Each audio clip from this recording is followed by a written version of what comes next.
Welcome to the Slop Temple. We pray this video helps. You start immediately by prepping. Remove tangles and work with dry, clean hair so bonds hold. Once done, pick the extension weft length and separate wefts into small, even bundles. Make a 1-inch horizontal part at the nape and clip the rest up. This keeps your workspace clear. Next, position a small mirror so you can see the back and place a tail comb and clips within reach. These first steps set tension and alignment for invisible, long-lasting extension braids. Now you attach. Align the extension weft at the root. Secure the base by feeding or sewing a small anchor row so it won't slip. Then, take equal amounts of natural hair and extension hair per section. Distribute the extension fibers evenly across 3 strands to avoid bulky joins.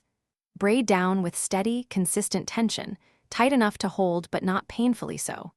Once a braid reaches the desired length, add a small elastic and repeat across the rows. Keeping space. To finish, you should trim the braided ends to blend extension and natural hair, then style edges with a light gel for a clean hairline.